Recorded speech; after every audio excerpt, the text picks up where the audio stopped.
YSR party నాయకుడు జగన్మోహన్ రెడ్డి గారు అధికారాన్ని అడ్డం పెట్టుకుని మా దళితులు, మా అక్కలు, మా తమ్ముళ్ళు, మా చెల్లెళ్ళు అని చెప్పి అధికారంలోకి వచ్చి అధికారం వచ్చిన తర్వాత ఒక దళిత బిడ్డను మరి కారు డ్రైవర్ని ఎమ్మెల్సీ అనంతబాబు మరి సంపి డోర్ డెలివరీ చేస్తే అధికారం నుండి కనీసం ఒక క్రమశిక్షణ చర్య కానీ ఏమి కూడా తీసుకున్నటువంటి వ్యక్తి జగన్మోహన్ రెడ్డి గారని కూడా క్లియర్గా కనపడుతుంది.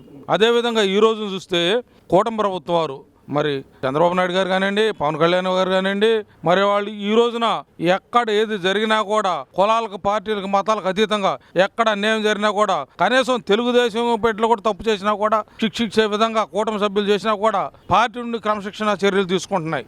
అదేవిధంగా మరి అట్టాగే మరి జగన్మోహన్ రెడ్డి గారు క్రమశిక్షణ చర్య తీసుకుంటే వీళ్ళ దళిత సోదరులందరూ కూడా చాలా సంతోషపడేవాళ్ళు. ఈ రోజున కోర్టులన్నీ కూడా చక్కగా మరి పేదవాళ్ళకి అండగా ఉండని చక్కగా ఏదైతే మరి అన్యాయం చేసి అక్రమం చేసి మరి అనంతబాబు దౌర్జన్యాలు చేశారో సాక్షులను బెదిరించి కానివ్వండి అనేక విధాలుగా రకరకాలు చేస్తే ఈ రోజున రాజమండ్రి కోర్టు బెయిల్ రద్దు చేసి ఈ రోజున సాక్ష్యాధారాలతో చక్కగా చూపించడం జరిగింది.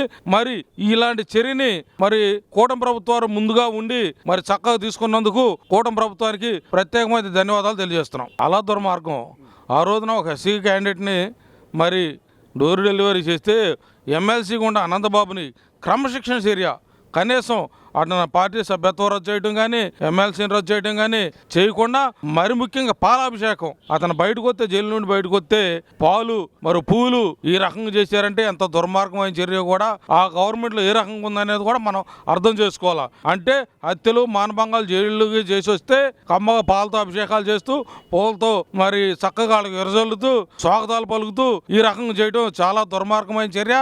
అందుకని దళిత సోదరులందరూ కూడా గమనించాలా. కూటమి ప్రభుత్వం దళితులకు అండగా ఉంటుంది. చక్కగా మరి ఏ అన్యాయం జరిగినా కూడా ఎమ్మడే స్పందిస్తున్నారు. అందుకని ఈ రోజున కూటమి ప్రభుత్వాన్ని దళిత సోదరులందరూ కూడా చక్కగా కట్టుబడి ఉన్నారని కూడా తెలియజేస్తున్నాం.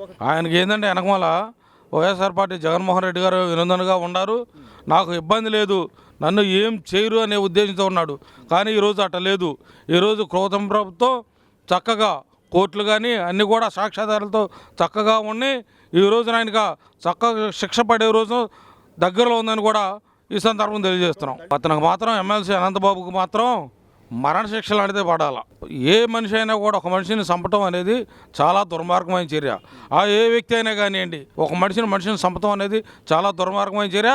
ఇలాంటి సందర్భాలు ఫ్యూచర్లో జరగకుండా ఉండాలని ఇలాంటి వ్యక్తులకి మరణశిక్ష పడే విధంగా కోర్టులు కానీ అన్నీ కూడా పనిచేయాలని తెలియజేస్తూ అది జరుగుతుందని కూడా మేము దళితులుగా ఆనందపడుతున్నాం.